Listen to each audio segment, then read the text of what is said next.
in customer service, agents are often having to look through 40 different windows at a time. This is crazy. With one view of the customer with new software, you shouldn't have to put your employees through so much technology stress.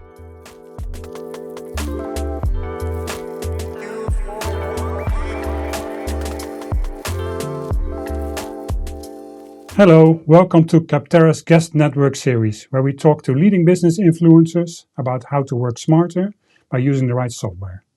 I'm Niels Juist, and Blake Morgan is joining us to talk about how technology can help retail businesses to boost their customer experience. Blake is a keynote speaker and author of 3 books on customer experience. Welcome, Blake. Thank you. So good to be here with you, Niels. Let's start with your thoughts on CX software overall. What are some do's and don'ts for using it effectively? The most important thing you can do is to really understand the needs of the business and spend time with your colleagues to really understand what the problem is that you are solving for. And once you do that, you can start to research the market and look for a customer experience technology stack. What will you need to be able to effectively serve your customers? And what do your employees need to block and tackle for the customer? One of the problems when shopping for customer experience software is that companies often have the shiny object syndrome, where they just want something because everyone's talking about it. Even today, AI solutions, everyone's talking about AI. But is the AI actually doing something for your company? Is it solving problems for your employees or customers? So we want to avoid the shiny object syndrome. The customer experience data platform is really important for companies of all sizes. You want to make sure that you have a unified solution so your customer data is being fed back into a system and you have one view of the customer. That can be a unified commerce solution, but just make sure that you have one view of your customer and everyone at your company is aligned and sharing the same data. So there's one view of the customer, so the customer doesn't have different experiences based on what channel or department they're talking to. In a Capterra survey that we just ran, we found that 42% of people are not interested in using many forms of emerging technology to shop online, including chatbots and augmented reality. Why do you think that is? Yeah, I think that so much AI now and emerging software is just so clunky. It doesn't understand what the customer is trying to do. And a person is contacting customer service because they have a complicated issue that they need help with. And often the AI just can't do it. As the customer need gets more complicated, let's say it's something with healthcare, with finance, with their taxes, they are not trusting a chatbot or AI. So I believe that investing in good talent has never been more critical than it is now, when every other brand is going right, throwing up chatbots that aren't actually efficient, that don't understand the customer. If you can go left and provide a person that has a smile in their voice, that's happy to talk to the customer, make it easy for customers to get a hold of you. This is such a competitive differentiator. You ultimately will win by simply doing something that we have been doing all along, which is providing easy service for customers and not putting a layer between ourselves and our customers with this shiny object of AI. So with that in mind, are there any advanced technologies that should belong in a retailer's software stack? Yeah, I would say that the customer experience technology stack is really, really important. You need a listening tool. You need a way to capture customer data. You need a way to look at those data insights to understand where a customer is coming in from. What are the hottest products right now? What data do you need to be looking at to be able to add value to the customer? And so many of my clients, they say, well, we want to upsell, we want to sell more, we want to grow. Well, we have to get our technology stack in order. So that is marketing, sales, customer service, operations. We have to get our technology stack in order before we can start upselling and cross-selling customers. But the better our customer data stack and our customer data platform, our CDP, the more we can sell to the customer because we know what's happening with our customer, where they are in the customer journey, what they need, where they've been, where they might be going. These insights are incredibly powerful and rich, but we have to actually make sure our data is clean and trustworthy, and we have the software to be able to do that.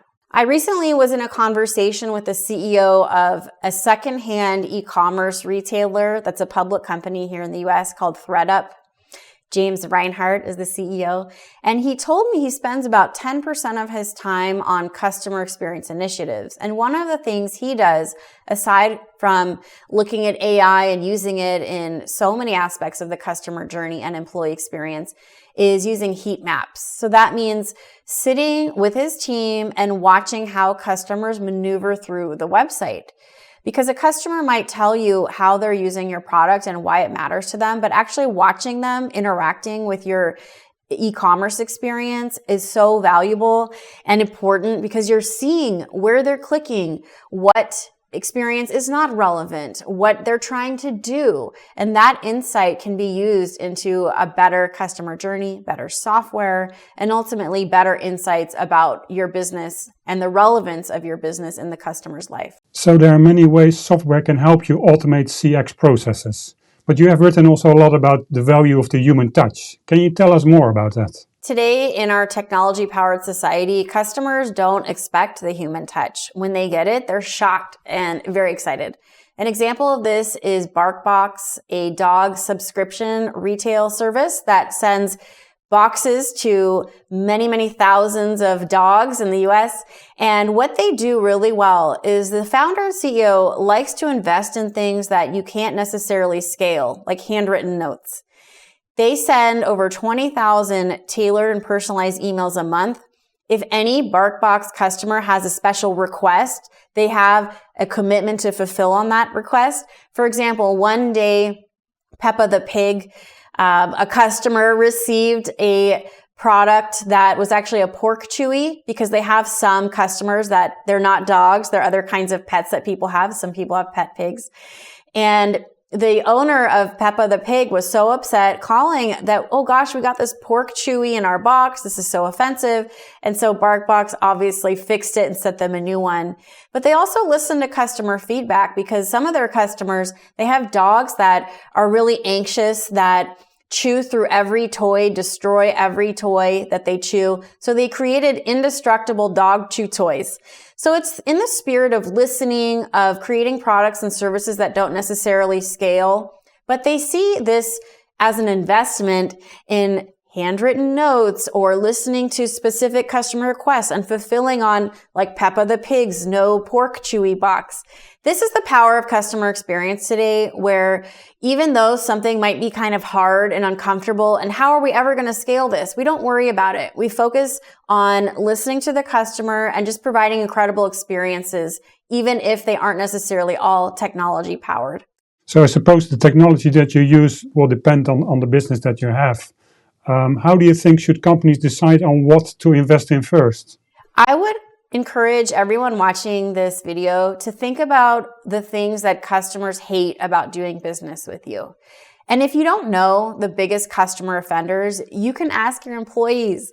The frontline employees that interact with customers know what customers dislike about interacting with your brand. So start small. Make small improvements every day. Start with the things that you know are huge hiccups in the customer experience and just begin to chip away at them, because the secret about customer experience is it's a game of inches rather than yards. The difference between the company that wins and the company that loses could be just a tiny amount of effort in the customer experience. But that tiny amount cumulatively over time can provide huge leaps and gains for the brand. So at Capterra, we are all about helping people making the right software choices. So in the spirit of learning from our mistakes, have you ever regretted a software purchase? I run a small team, so it's very easy for me to see when some new software or product is not being used, is just adding more complication.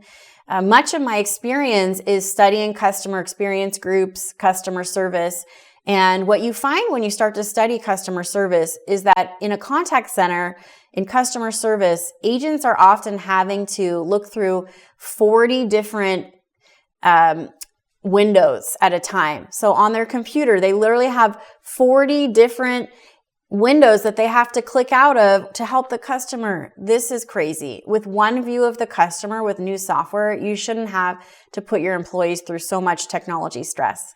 As a small business owner myself, I can see we run a lean team. When something has just been purchased because it's the shiny new object, I would encourage everyone watching to avoid shiny new object syndrome. Don't just buy something because everyone's talking about it. Really make sure that it adds value. And if you're using a technology that's a little bit older, but it works for your business, there's no shame in that. So really ensure that every piece of software is actually adding value, creating efficiencies, because the secret about customer experience is that one tiny gain in efficiency in reducing back office and back end complexity is actually a huge customer experience gain. Great insights, Blake. Thank you. Thank you. And thank you for joining us. You can check out more of these interviews on our YouTube channel, so please like and subscribe. And you can follow us on LinkedIn and X. See you next time.